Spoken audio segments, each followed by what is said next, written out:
Hello, Guardians, and welcome back to the channel. And this week, we are discussing the This Week at Bungie, the TWAB that came out on 14 May. And this one's going to be a doozy. This one's already lit up the Destiny world. Reddit's on fire. Twitter's on fire. I don't know if this caused more division than Guardian games did when it came to what class is better, but right now there's a lot of things going back and forth between the community, and I think you need to read the TWAB in full to really, have your position fully fleshed out before you start making arguments about it. And so we're going to go through that right now, and I will give my opinions throughout the video, but they're just my opinions. I could be wrong about some things. I could be right. We're going to see when all this actually comes out, and we have actual content in front of us to look at. But we're going to go through the full TWAB, and when we get to the sunsetting section, that's probably where we're going to get most of our opinions at. But let's go ahead and get into it. At first here, they talk about Guardian games, how it was a close. Hunters won the first day. Titans showed up force. Congratulations, Titans. You totally dominated Guardian games. Good for you. And that lovely statue you got next to Zavala, some people have been affectionately calling a nightstand, and I don't necessarily disagree. That thing is a little small. But hey, congratulations. We got the final Iron Banner of the season going right now. It will be going until reset. There is a new quest that was causing a lot of issues for Bungie. This new quest where we all had to grind Seraph Tower events to get the Lie quest to move forward. We're going to require 9 million player completions, and that was actually finishing the Seraph Tower event and completing it. 9 million players through that event. It's pretty crazy. Not necessarily 9 individual players, but at least, every time somebody completes one, that counts as one. So if you got 6 people in your fire team and you complete one, you'll get 6 completions towards the event. Bungie has nerfed that now. That quest is actually easier. They nerfed some of the champions in there. They took some of the completion rates and multiplied it. So I think regular time is 5 times and weekends it's 10 times. And you can see the numbers popping up on Earth right now. They're going up pretty significantly. I think the last time I looked at it, it was at 4-6%, and that's probably well beyond that now. But I think it's going to be easily completed on Earth. We'll see how it transitions when we go to Moon and Io. I still really don't care too much about this event. I did complete a couple, but it doesn't really just drag me in to continue to look at this event. All right, we'll keep going down through. We talked about how the tower events were too difficult. We've already addressed that. We made the error when calculating. We've addressed that. So now we're talking about the sunsetting issue. Max power level. So Luke Smith had already brought this up. We already knew that Bungie was thinking about doing this. And I will tell you, when this first came around, I was not necessarily for it. But the more I thought about it and the more arguments I listened about it, the more I turned towards the side of, I think sunsetting is going to be good. But let's get into it, and we'll continue to talk about it as we go. All right, we're talking about the infusion system. These changes are going to start to be visible in Season 11. So they're going to start to be visible in Season 11, but they're not really going to impact you until Season 12. So we're in Season 10 now. You're going to have to wait till Season 11 to start seeing, what's going to really happen with the sunsetting. But then Season 12 is really where you're going to feel the effects. They say here we want the sandbox to feel interesting, exciting.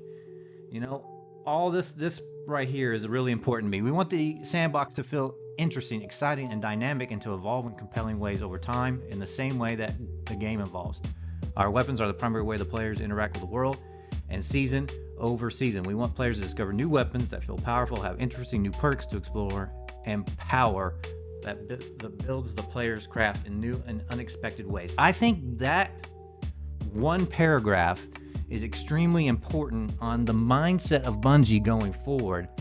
They don't want to just take our weapons away, and I don't think that's a true representation anyway. They're not really taking your weapons, they're just not making them viable in in-game content. But they want you to go out into the world and get something new and actually care about it. I don't know how long it's been in Destiny that I actually care about getting something new. I just don't have that feeling anymore. I never get a drop and go, oh man, look at this amazing thing. Either that or you're just grinding for something over and over and over again to try to get that perfect roll. You might get a drop, but then it's not perfect. That was what we used to do in Destiny 1. We loved getting those perfect rolls when we went and grind stuff, but we also wanted to get random drops that were great. And so I think that's what we're going for here. All right, the changes to the infusion system we're talking about are designed to promote the following. All right, so they're going to promote the following. Right now, if you have a weapon, let's say you have a perfect rolled spare rations, why would you ever give that up? Why would you ever put that away? But they're talking about now, they can't keep making weapons better overall. That's not going to help anybody. They risk power creep by doing that, and it removes challenge from the game. You go in and just shoot bosses down like they're nobody, or you go in the Crucible and one-tap Guardians. It's not going to work. So they're going to make new mods, new perks as well. Powerful weapons can be error-defined, but eventually those errors need to end. That's right. Like the Recluse error needed to end. It was extremely powerful, and it was going to stay extremely powerful if they've never nerfed it. But if maybe they had sunset it, maybe we could have the Recluse the way it was. I don't know. I think you might still had to nerf it a little bit in PvP, but you could have left it alone a little bit more, I think. Maybe not as drastic of a nerf. We want strong weapons to have their time in the sun, and whenever possible, we want you to expect and prepare for powerful gear to cycle out. We can't solve this by making weapons that are always better, right? We talked about this. The whole killing, you're going to kill things too fast, too quickly. You don't want this. They want you to experiment. They want you to get a weapon and actually want to use it, right? We want to foster a gradually evolving meta that regularly promotes experimentation and debate, right? I don't want to walk into the Crucible and ask somebody what the best hand cannon is, and they look at me and go, spare rations. I don't want that to happen. Or if you're not running spare rations, you got to run a Thorn. We want different loot. We want difference of opinion on what is the best weapons in the game. We want people to be able to pick up a weapon and go, I really enjoy this one. You might not, but I like it. And right now, I think that's really difficult. The nerf and buff system hasn't really made that a thing. I mean, you kind of got auto rifles this season. A lot of things that weren't very viable are now viable, but then it causes a weird thing in the meta where people are like, I hate auto rifles, all the bullet spam. And then the other people are like, well, I love auto rifles. That's just what I like to do. But we want more debate like that. I want debate in Destiny of, do I have the best auto rifle? Well, you like this one, but I really like this one. So, right? And you got to go into a new raid. What works in the new raid? Right now, we know exactly what works in the raid. So that meta hasn't changed very much over time. But hopefully we can get some new stuff. And the raid stuff that comes out actually makes us want to chase raids. All right, it says here, each legendary weapon and piece of armor will have a max power level it can reach through infusion. We'll talk about armor a little bit later. I did not know that armor was coming. I knew the weapons were coming. I have a different kind of feeling about armor, but we'll get to that. The max power level for these items will be set as a player power cap attainable 3 seasons after its release, 4 seasons total. That means all your legendary gear has a 1-year lifespan, right? So you got 1 year, you get the weapon, it has a 1-year lifespan, and then eventually you're not going to be able to infuse it anymore. It's just going to be maxed out, and you're only going to be able to use it in low-level content. All right, the max power level for these items will be visible in game in Season 11, so you're going to know in Season 11, that's where you're starting to see that visual that they talked about earlier, what your max level is going to be, right? You'll be able to see and plan for your max power level with all your gear, right? So at the start of the Season 12, weapons and armor released in Seasons 1 through 8 will have a max power level at the Season 11 player power cap. So when we hit Season 12, anything that you've gotten through Seasons 1 through 8 are going to have a Season 11 power cap, and they're not going further. That's it. That weapon has been sunset, all right?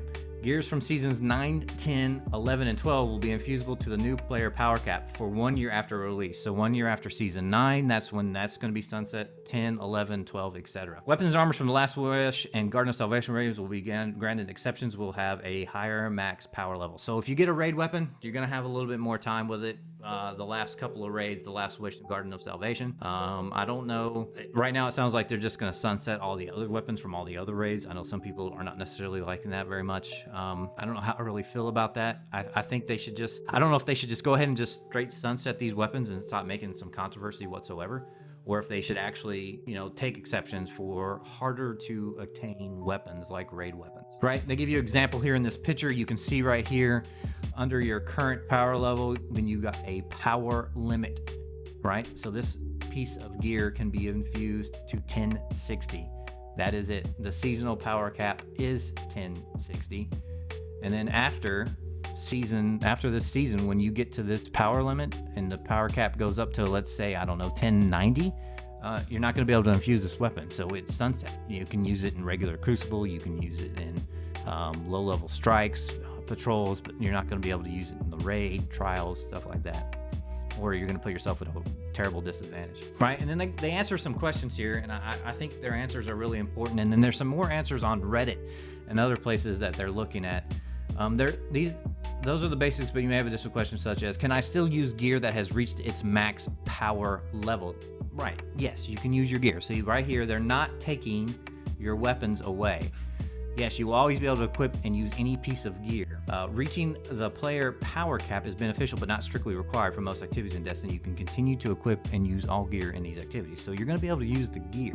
This applies to armor as well as weapons. Yes, all legendary gear that provides power will have a max power level. Starting in Season 12, armor will no longer have a seasonal rotating 4th mod slot. Instead, there will be a mod slot that accepts mods introduced into the game throughout a full year. We recognize that the current need to replace your armor every 2 to 3 seasons and hoard armor for past seasons is undesirable. And then they go back into transmog, which we talked about in our last video. And if you want to hear about transmogrification and my feelings about that and what I was going with that, take a look at the last video. Here is my issue with armor. Armor for me is a number and how the stats are dispersed. And I already have really well-rolled armor. So why do I care about new armor? If they make the mods extremely good, and that makes me want to chase armor for those new mods, I am going to be okay with this system. If I am chasing terrible armor mods and I'm still getting RNG'd to death with how my perks, or not necessarily perks, but how my stats and what's the stat roll on the piece of armor, then I'm not going to be happy with this. Armor in D1 for me stopped mattering after it was no longer connected to, that was basically your way of leveling. Like when you came out of Vault of Glass, I was in the Forever 29 club. After we kind of left all that behind and we got all this power level stuff, I really kind of stopped caring about armor. Transmog is really cool. I like that idea. I want to be able to look the way I want to look, but I don't care about chasing new armor or chasing the stat rolls that I've already got.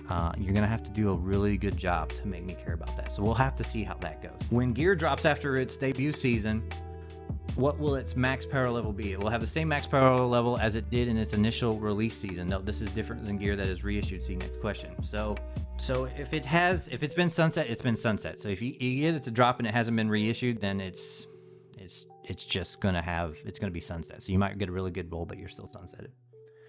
Will gear ever have its max power level updated? Not directly, but gear can be reissued in future seasons. This is kind of where we get into the Reddit issue, and I think that's where we need to look at. So DMG was talking to, it was either DMG or Cosmo, I can't remember off the top of my head, but they were talking on Reddit about this issue of reissuing weapons. And based on what they post, it sounds like the reissued weapons are coming with new perks. Now, I think they have to come with new perks, or they should never reissue them. If they ever reissue a weapon that was sunset with the same perks that it was initially sunset with, then they shouldn't do it. It's going to be a mistake. It's going to cause an uproar. You're already hearing that argument across the Destiny world right now, where they're just going to reissue weapons with the same perks. They're just going to slap on a new model for the weapon and reissue it with the same perks. It's not going to matter. If they ever do that, then they're buying into what all those people are saying. I don't think they're going to do that. Some people are making the argument, well, they brought back Season 1 weapons and they had new perks. That's an okay argument in my opinion. But then again, those perks were static rolled. Those weapons were static rolled in year 1. The new perks were just basically giving it a random roll perk pool. And if you didn't do that, then it wasn't going to work out for you. All right. And so we'll have to see what this reissues mean. They said we're going to have more questions that aren't covered above, so please let us know. I think people are doing that on Reddit, and they're doing it all over the Destiny community. I will say this, though, about the Destiny community. We are very vocal when we hate things. And sometimes vocal and not very eloquent in the way we are trying to ask questions or put things out. Just yelling at community managers or yelling at Bungie, you're not getting anywhere. The old saying goes, honey attracts more flies, right? If you don't agree, write out why you don't agree. You don't have to be like happy jolly about the game and that's the only way you're going to get anything back, but at least tell them why you don't agree and put forth some kind of reasoning behind it. If you're just yelling, you're just going to become background noise and you're not getting your point across. I mean, if you find yourself sitting on Twitter at 1 a.m. typing a hate message, maybe take a step back for a minute and actually think what you're trying to accomplish. Are you trying to accomplish just spewing hate because you're on the internet and it's easy? Or are you trying to actually get a point across to Bungie? And if you're trying to get a point across, then that hate mail is not going to get you anywhere. So all I'm saying is, you're allowed to do whatever you want. But if you really want your point to come across, try to spin it a different way. All right, I'm talking about redacted engrams here right towards the end. Right, we spoke a lot about rewards last week, but we still have more juicy nuggets to share with you on some additional plans for next season. Here's a creative lead, Robbie Stevens, who's running the redacted engrams. Right, they're talking about a lot of things here. So far, every season in year 3 has followed a formula with a seasonal activity. We ask submissive amount of playtime to earn new rewards. We believe that the new content should be one of the best places to earn new rewards. We also realize Destiny 2 is a big game and can be frustrating to have so much of your playtime dictated by and focus solely on seasonal activities. All right, that's good.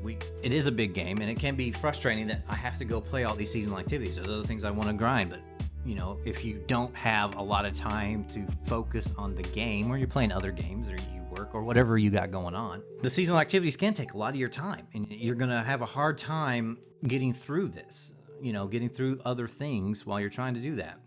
So they're talking about in season 11, seasonal rewards will drop from completing core activities. I think this is great. We need to be able to go play the game we want to play, right? Strikes, Crucible, Gambit, and as he says, basically every other activity in the game. Awesome. That is what we want, right? We want to be able to play and go do things that we want to do and get rewarded for it. So they've talked about where you'll earn rewards in season 11, but they're also going to talk about how you can influence those rewards to chase god rolls and high stat armor. All right, they've introduced weapon bounties that gave you edges to chase specific rewards. While addressing bounty fatigue, we will be an effort that extends beyond year 3. So they're talking about the bounty fatigue. We've talked about bounty fatigue. I think I agree with most people. Bounty fatigue is pretty high right now. We don't really want more of that. We're inducing a new type of some kind of engram, not named yet. So we're still redacted. They haven't either come up with the name or they don't want to release the name yet.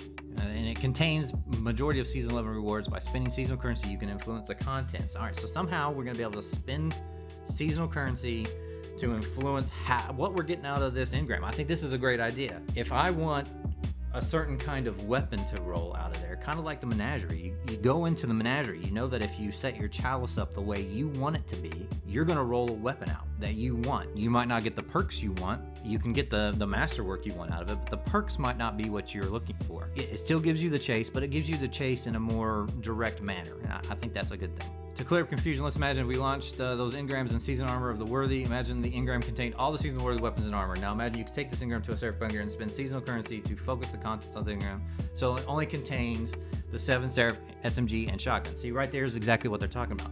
I really want this SMG. I really want this shotgun. I can spend currency to make sure that's what I get. Or I want high stat roll armor. Maybe this is going to fix my armor issue going forward. Maybe if I can focus on getting that high stat armor, then okay, I'm fine with grinding armor again. I don't know. We'll see. It talks about free players and season pass owners will receive these engrams. However, only season pass owners can fully access the full suite of focusing categories in season 11. So you're going to get a little bit more out of these engrams, or a little bit more choice and freedom, I would say, out of the engrams if you're a season pass holder. Here's a list of activities that reward those engrams. There's a couple redacted. Those are probably things coming in the next season. Public events, strikes, gambit, crucible, dungeons, raids, adventures, nightmare hunts, forges, reckoning, menagerie, escalation protocol, blind well.